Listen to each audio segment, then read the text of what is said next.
I never believed in perfect love stories. The kind where two people meet by chance, lock eyes, and suddenly life feels like a movie. No, my version of love was quieter, steady. The kind that grows slowly, like sunlight creeping across a room in the morning. My name is Clara, and I was 29 when I met Ethan. He wasn't the kind of man who turned heads when he walked in. No grand gestures or dramatic confidence. Just a calm, gentle presence that somehow made the noise around him fade away. We met at a small art gallery in Seattle. I'd gone there reluctantly with a friend who thought I needed to get out more. Ethan was there, helping his cousin set up a photography exhibition. I remember him holding a frame slightly crooked, smiling to himself as he tried to fix it. I teased him, said the picture looked like it was trying to escape the wall. He laughed, and that laugh stayed with me. Our love didn't start fast. There were no fireworks or dizzying emotions, just small things. Texts that turned into calls, coffee dates that turned into long walks, and weekends that turned into, I don't want to leave yet. Ethan was patient in a world that rushed everything. He showed up every time, with tea when I was tired, with silence when I needed space, and with kindness when I didn't deserve it. After 2 years of dating, he proposed. No audience, no flash, just him, holding my hand on a quiet beach saying, I don't promise you a fairy tale. I promise you a home. And that was enough. We married the following spring. Our life together was soft, peaceful. We lived in a small house near Lake Union, filled it with books, laughter, and the smell of Ethan's morning coffee. He worked as a civil engineer, reliable, focused. I worked in digital marketing, but quit after our wedding, thinking I'd take a short break. But months turned into years. I told myself I'd start freelancing soon, but that soon never came. I drifted into routines. Morning yoga, long walks, endless scrolling, waiting for Ethan to come home so the day felt meaningful again. He never complained.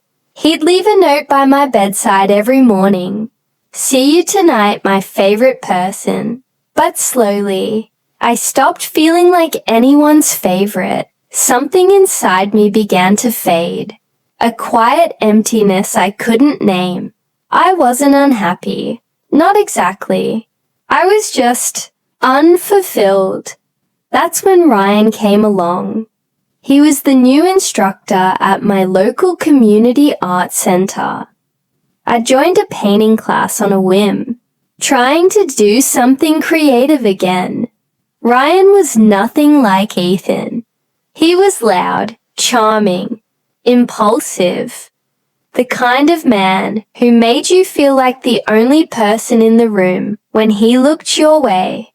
At first, it was harmless. Small jokes during class, comments on my sketches, playful teasing that made me laugh when I hadn't laughed in weeks. But soon, I began waiting for his attention. I'd wear nicer clothes, spend longer on my hair, stay after class just to talk. I told myself it was innocent, but deep down, I knew I was crossing a line. The first time he touched my hand while helping me adjust a brushstroke, my heart raced in a way it hadn't in years.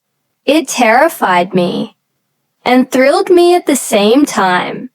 That night, I came home and found Ethan asleep on the couch, a book still open on his chest. The lamp cast a soft glow across his face. He looked peaceful, familiar, safe. And all I could think was, why wasn't that enough anymore? Days turned into weeks. Ryan's compliments became bolder. The way he looked at me lingered too long, and I let it happen. I didn't stop him. One evening after class, it happened. The thing that changed everything. He offered me a ride home. I said yes. We stopped at a quiet overlook above the city lights. He played music, told me I looked beautiful when I laughed. Then he kissed me. It wasn't fireworks. It was confusion. For a moment, I forgot who I was, where I was supposed to be. When I got home, Ethan was waiting. Dinner had gone cold on the table. He smiled when he saw me, asked how class was. I lied. I said we stayed late cleaning brushes. He believed me, because Ethan always believed the best in people. But I couldn't sleep that night, not because of guilt, but because something inside me had shifted. I had opened a door that couldn't be closed again. The next few weeks passed in a blur, half reality, half guilt. I still went to my art class every Tuesday and Thursday, still smiled when Ethan kissed my forehead before work, still made dinner and watched TV beside him. But something was wrong, and we both felt it. Ethan didn't ask questions. He was the kind of man who believed people come back when they're ready. He gave me space, thinking I was just going through something. And maybe I was, but not the kind he thought. Ryan and I grew closer. We'd meet after class for coffee, then dinner, then drives that stretched into midnight. He made me feel alive. Or maybe he made me forget how numb I'd become. At home, Ethan would ask gentle questions like, "How's your art going?" Or, "Do you want to plan a weekend trip?" And I'd smile, lie, and say I was fine. But the truth was, I was falling apart, quietly, privately, behind the curtain of routine. One evening, I came home late again. The living room light was on, and Ethan was sitting on the couch with a cup of tea in his hand. The TV was off. That silence, heavy, expectant, filled the room like smoke. "You're home late," he said softly. "Yeah," I replied, hanging up my coat. "Ryan wanted to go over a new project for class." He nodded, eyes fixed on his cup. "Clara," he said after a pause, "are you happy?" The question hit me like a cold wave. I froze. "Of course I am." "Why would you ask that?" He looked up then, really looked at me, and I saw something in his eyes I hadn't seen before. Distance. "Because," he said quietly, "I don't recognize you anymore." I wanted to defend myself, to deny it, but I couldn't, because he was right. I wasn't the woman who used to laugh at his silly jokes, or dance barefoot in the kitchen while pasta boiled. I was somewhere else entirely. A stranger wearing my own face. That night, I lay awake beside him, listening to his breathing. My chest ached with something that wasn't quite love, and wasn't quite regret. Just emptiness. The next day at the art center, Ryan kissed me again. This time I didn't pull away. We spent hours together, hiding from the world, convincing ourselves that what we had was special. Different, but it wasn't love. It was escape. One night I got home and saw Ethan standing by the window, phone in his hand. He turned when he heard me. His voice was calm, but his hands trembled. "Whose number is this?" he asked, showing me the screen. It was Ryan. A message glowed across the top. "Can't wait to see you tomorrow. Same time." The world went silent. I could hear my heartbeat, loud and ugly in my ears. I wanted to lie, to reach for some excuse, but I couldn't. The truth was right there between us, raw and heavy. "I'm sorry," I whispered. Ethan didn't yell, didn't throw things, didn't demand explanations. He just nodded slowly, as if he'd been expecting this moment all along. "How long?" he asked. "A few months," I said, my voice shaking. He closed his eyes. I thought so. Then he walked past me, into the kitchen, and poured himself another cup of tea, like it was the only thing keeping him grounded. I stood there, frozen, watching the man I had betrayed handle heartbreak with more grace than I deserved. The next morning, he was gone when I woke up. A note sat on the counter. "I'm staying with my brother for a while. You have the house. Don't call me. I need time." I sat on the floor and cried until my throat burned. Not because he left, but because he didn't fight. He didn't scream or curse my name. He just let go. Ryan texted that afternoon. "You okay?" I typed and erased my reply 3 times before finally sending, "He knows." His answer came minutes later. "We'll figure it out. Come over tonight." So I did.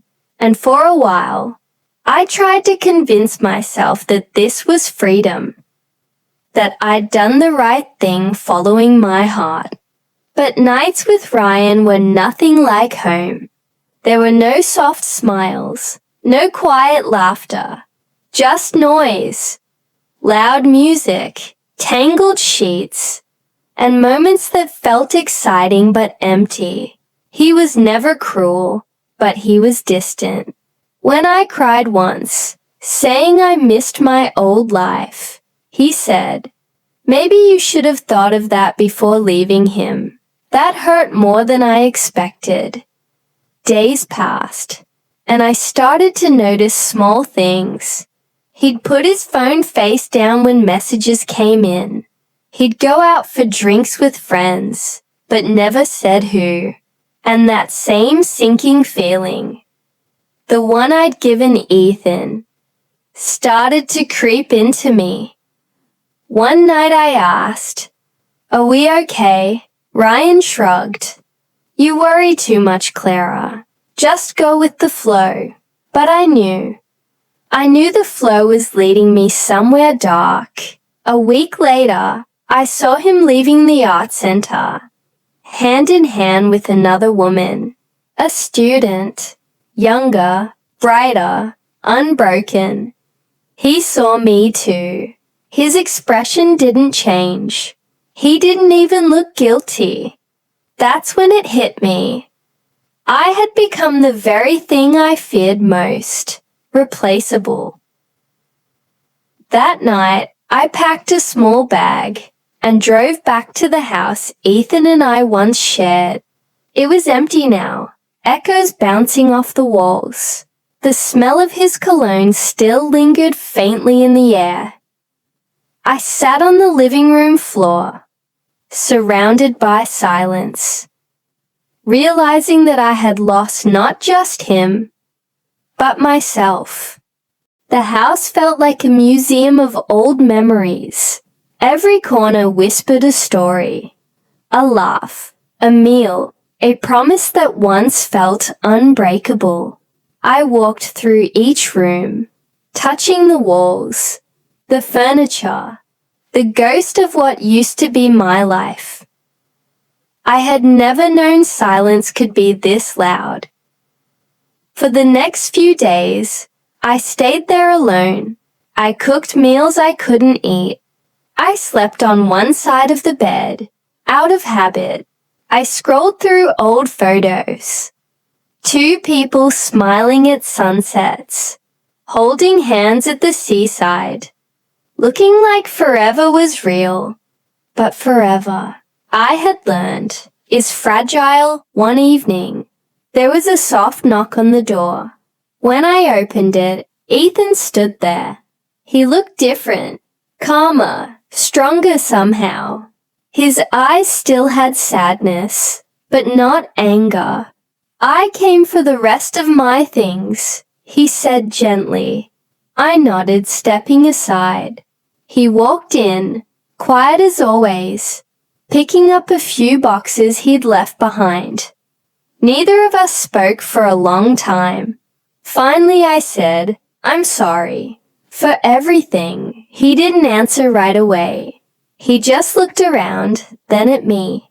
I know, he said finally, and I forgive you. Those words, soft, simple, broke something inside me. I didn't deserve forgiveness, but he gave it anyway. He picked up his last box and paused at the door. Clara, he said, sometimes people get lost trying to find what makes them happy. I hope you find yours. And then he left. Just like that, the last piece of him was gone from my world. Months passed. The art center closed for renovation, and I decided to leave town. I moved to a small coastal village, quiet, green, and peaceful. I started working at a local cafe that displayed paintings from local artists. I began painting again too. Not for anyone, not to escape, just to feel alive. At first, my hands shook every time I picked up a brush, but slowly, the strokes became steadier, the colors brighter. It was like learning how to breathe again. Sometimes I'd still think about Ryan. That brief, burning chapter that had left me scarred. I later heard he had moved on quickly, dating someone else from the art world. It didn't hurt anymore. It just reminded me of how empty it had been. All passion, no peace. Ethan, on the other hand, had started a new life too. Through mutual friends, I heard he'd joined a hiking group and met someone named Grace, a teacher who loved books and rainy days. They seemed happy, and honestly, I was glad. He deserved someone who would never take his kindness for granted. One rainy afternoon, I walked to the pier after closing the cafe. The sea was restless, waves crashing against the rocks. I stood there, letting the rain soak me, and whispered, I'm sorry, not just to Ethan, but to myself, for all the times I ignored my own heart, for mistaking excitement for love, and for breaking something pure just because I didn't know how to fix it. In that moment, I felt something shift. Forgiveness, not from others, but from within. I went home, made tea, and sat by the window with my sketchbook. This time, I painted a scene of a woman standing by the ocean, her hair wild in the wind, her eyes open to the storm, not afraid anymore. The next morning, I hung that painting in the cafe. A customer pointed to it and asked, What's it called? I smiled softly. What remains after goodbye? A few months later, the cafe hosted a local art show. My painting was displayed near the entrance. As I served coffee, someone walked in. Tall, familiar posture, calm smile, Ethan. Our eyes met, and for a moment, time stopped. He walked over, hands in his pockets, and looked at the painting. "This one's yours?" he asked. I nodded. "Yes, it's beautiful," he said. "You always had that gift." We stood there in silence, both knowing that this moment wasn't about the past anymore. It was about peace. He told me Grace was doing well, and that they were planning to travel next spring. I told him about my new life, the cafe, and how I'd found something close to happiness again. Before leaving, he said quietly, "I'm glad you're okay. Clara, take care of yourself." And then he was gone. For good this time. I didn't cry. I just smiled, looking at the rain outside, and felt an unexpected warmth in my chest, because I finally understood. Love doesn't always mean holding on. Sometimes it means learning to let go and wishing the other person peace, even when they're no longer yours. That night, I turned off the cafe lights and looked at the painting one last time before locking up. The woman in the picture looked strong, calm, and free. And for the first time in years, so did I.